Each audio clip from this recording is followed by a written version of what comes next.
unique. What is your unique selling proposition? You know, I don't care if you're pitching hamburgers. What's unique about you? Because you want to tell them why they should buy from you. So a few rules we're going to follow. Somehow during your pitch, you're going to show why you're more skilled, more unique, and more qualified, whatever it is to do the pitch. You're going to show why you're different than your competition. You're going to show the one thing about your company that you really, truly excel in. And you're going to give proof somehow that you're the best choice. We're going to discuss each of these. But you're really going to make statements you can back up. You know, so they come to your store, they go to your site, or they hire you. It's really something that you can do. And your big thing is you're always going to focus on how it's going to benefit the customer. That's the one thing the customer is concerned about, how it benefits them. So you got to weave all this into your pitch. So when we start looking at your strengths, you got to figure out what your top 3 strengths are. What do you offer your client that you do really, really well? Okay? And a lot of times, you got to put yourself in the mindset of your client. If you are purchasing the same service, what would you want somebody to do well? And how are each of your strengths better than your competition? Okay? So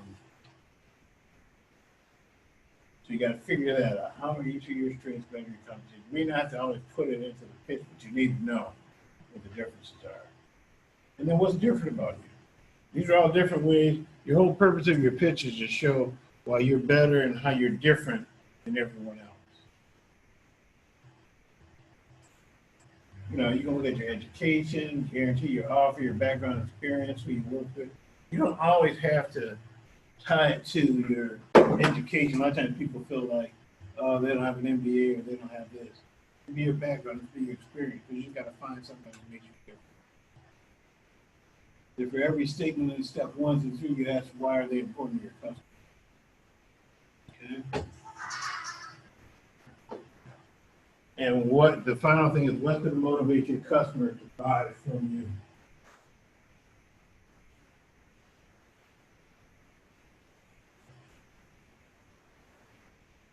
So when you're making your pitch, the important thing is always make sure you cover these things. The same thing you always who, what, when, where, and why. Who are you? And the name of your business. What are your products and services? Where can they get it? When can they get it? And why you're doing it. Normally I make the why a lot bigger. But the why is generally the most important reason that people want to know. Why are you doing this? Why should I come to you? But what's important about what's your story? The elevator pitch itself is important because these are the steps when you go through. You got to personalize it. You got to make it a personal appeal. I'm going to talk about how you do that. There are 2 sides of this.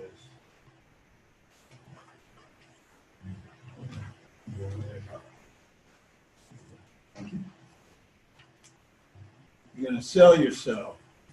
Why you and why not the other guy? What about your skills? It's the same thing I'm going over it again, just a different way of saying it. Sell your offer. How do you pitch? What do you offer? How does it solve the problem or address the need? Then you're going to finish strong with some kind of compelling action.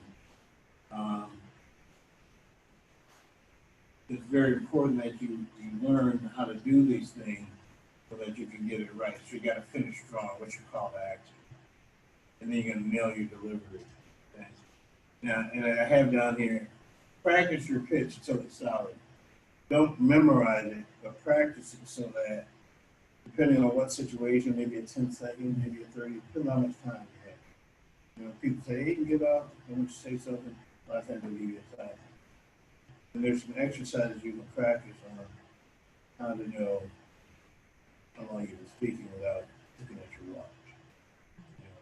But there's nothing wrong with taking your phone up and putting the timer on it and sticking to the things. A lot of times people think they got it and they'll ramble on too long and pissing everybody off. You know, especially if you're next. You know, so there's nothing wrong with taking your phone and putting everything in the timer on. you learn how to breathe properly and speak. You can take a breath in and you talk for like 10 seconds. You know, and there's ways to practice. So you take 5 breaths, it's 50 seconds. So it's all about practice.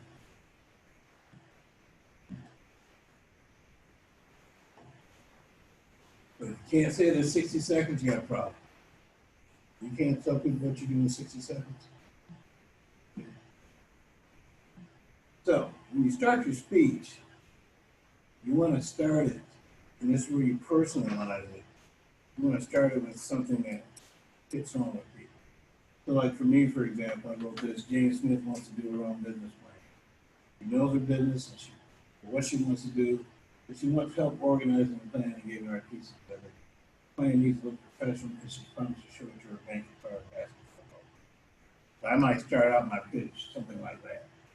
So anybody in the room that has the same issue, what are they going to be doing? I'm Jane. You can identify. That's where we start talking about personalizing the pitch. If you turn it on or on the elevator pitch side, that's where you're personalizing it. Clear, compelling pitch starts with a person and a problem. So I created this Jane Smith person and I tell you what their problem is. And I got a lot of words there.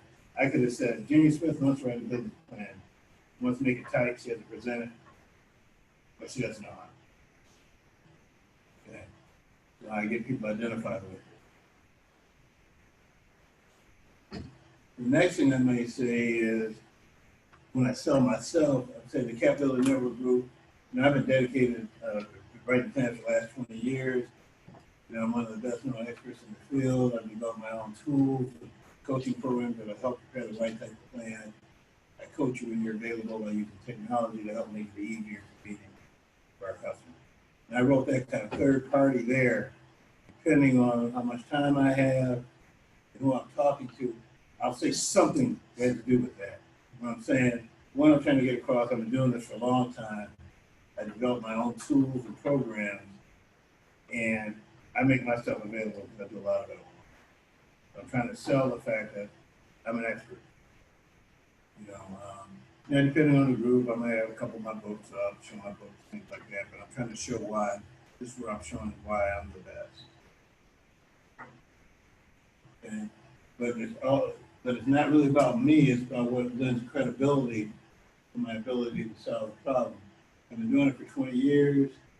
Developed online tools and programs. And coach you when I coach when you're available using technology. So I'm only trying to let people know what to do. Okay.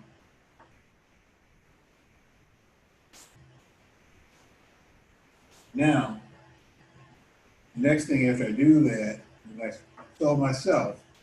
Now I'm selling my products and services. This is where I describe what are 2 unique benefits of my business offering. All of my tools are online, along with videos, podcasts, and other things to help you learn how to develop your plan at your time and pace. That's what I'm selling. And you can go to my Capability Network site, you can find videos, podcasts, all kind of tools. But I'm really trying to appeal to people that are working and very busy, that don't have time to be taking, you know, a class all day, you know. So that's my thing. And I also say I provide virtual coaching when you're available, so you can manage your time. Meaning that I do virtual coaching and I do it online, on the phone. But I'm trying to appeal to a specific type of person. And this type of person wants to come 40 hours for a business planning class, that's not my client.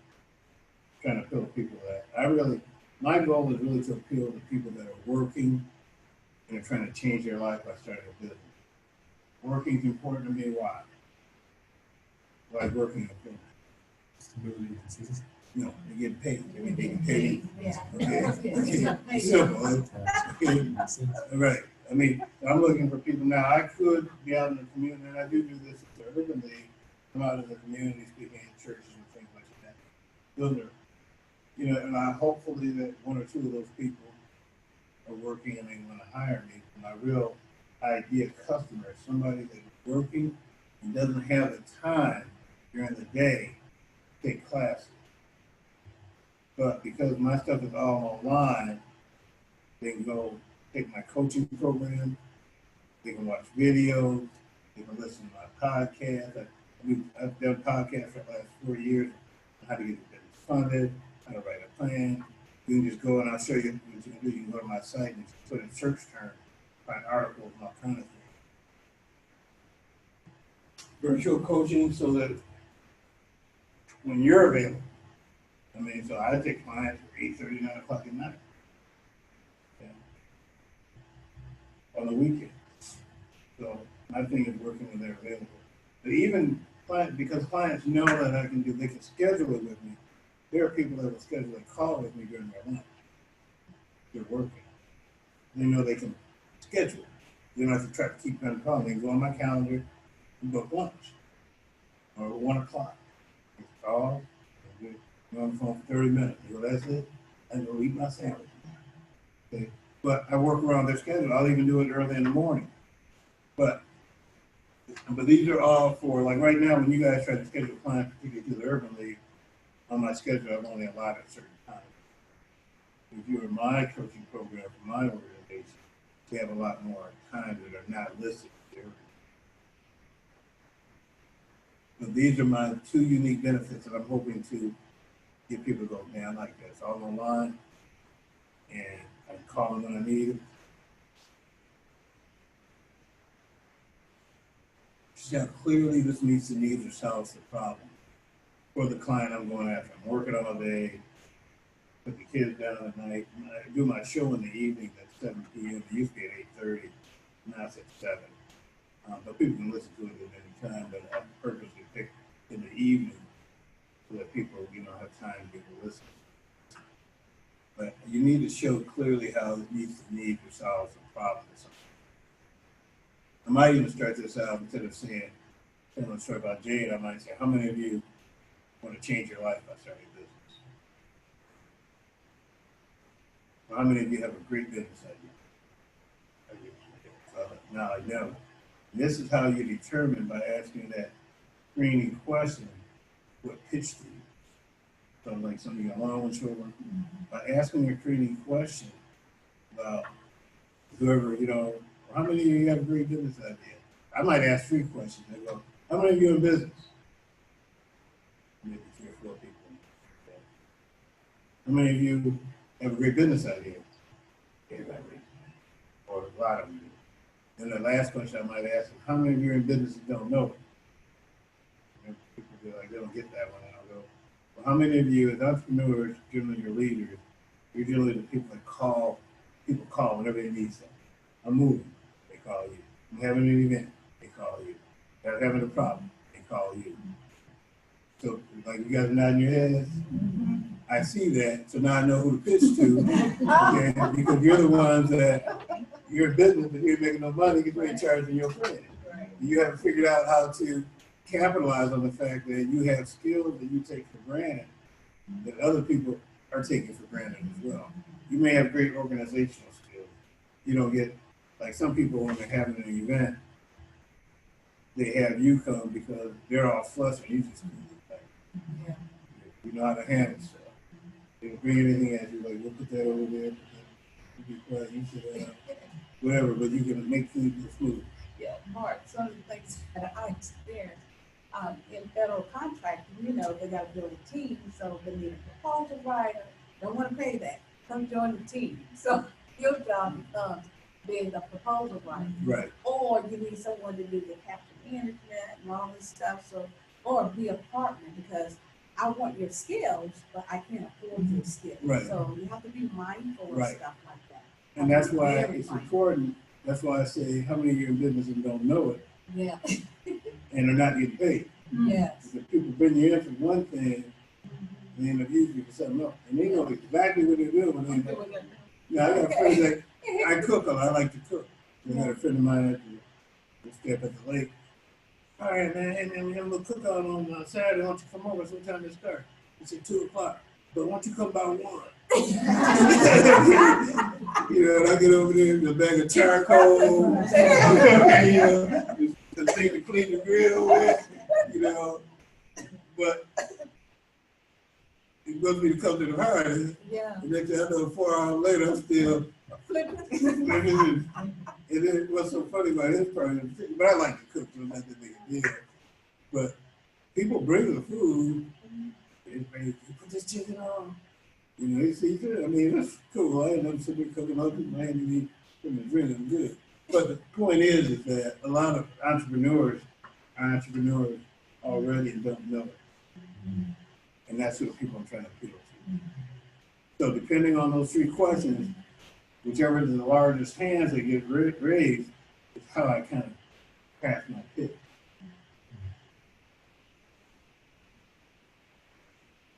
Then I finish strong. Now, the way I finish depends on the context.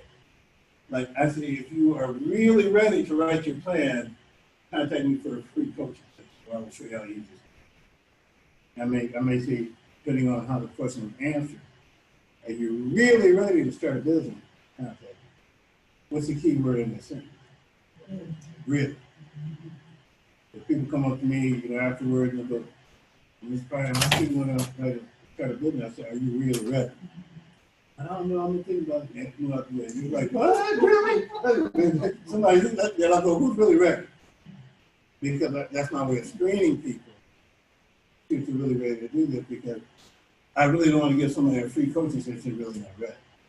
I'm trying to use that quote, and that's a free, I say free coaching session, but what it says to me is a free closing session. Okay, because my job is to get you on the phone and convince you that I'm the person that can help you get your idea. It's really a closing session. I say coaching, it's really closing. Okay. And right now they're about 30 minutes normally. I'm swinging them down to 15 minutes. Okay. But that's my free offer. But it's really a screening session for me, because as soon as they get on the phone with me, I'll ask, what's your biggest problem about starting your business? And they tell me what it is, and I'll try to solve that problem in 15 minutes. That's my goal. They go, wow, I've been struggling with this for the last 5 years. You solved it in 15 minutes. It's time for me to run over my coach. Now I have the option at this point to tell them to go to my coaching site. You can take it free. On my coaching program, it's free. Everything is free.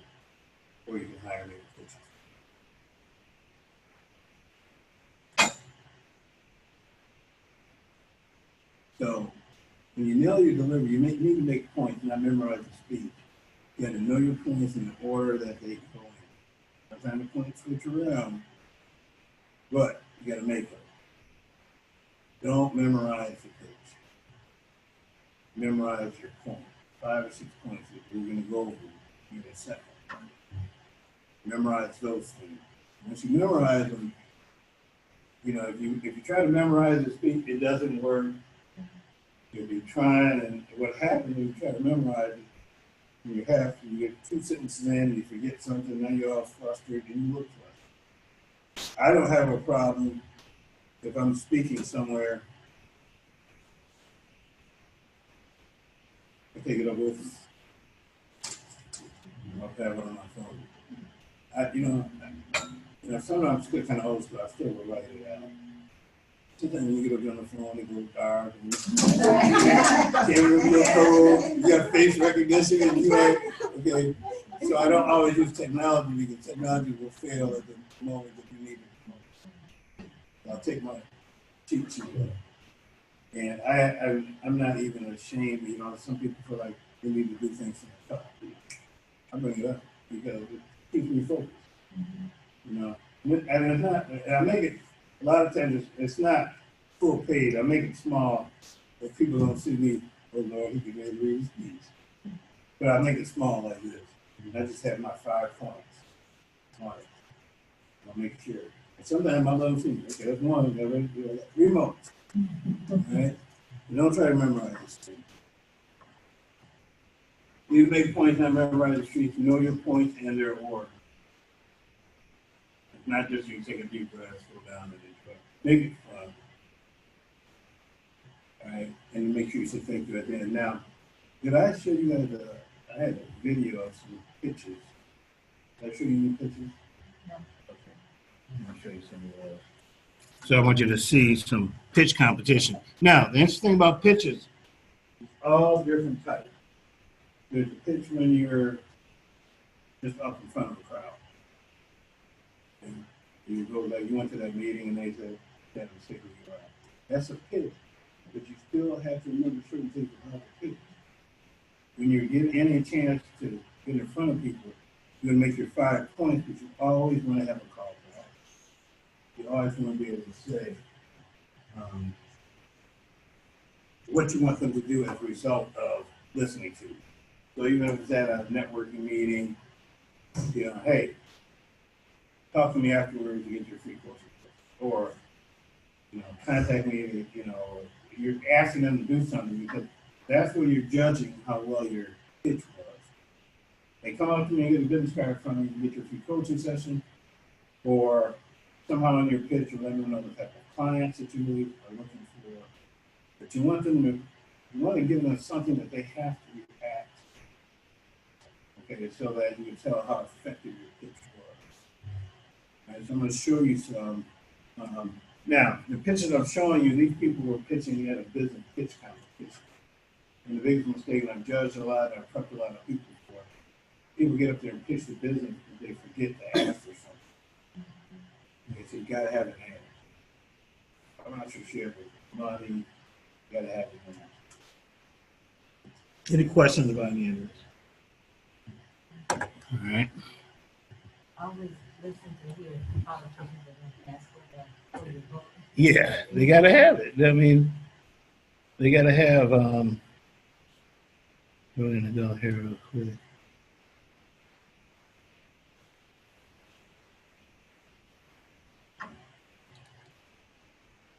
Now, these are pitches. I'm going to play these 3. These were a pitch competition. Oh, 1 second. Let's stop this. Hold on.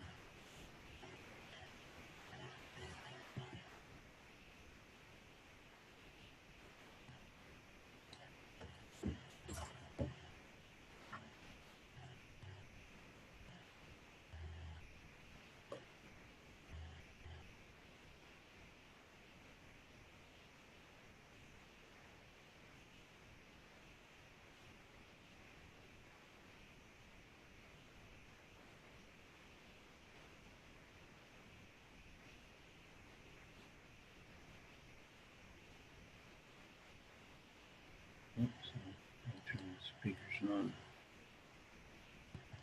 1 second.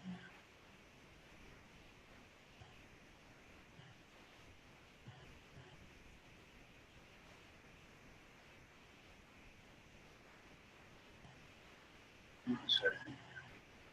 Oh, that's maybe the step.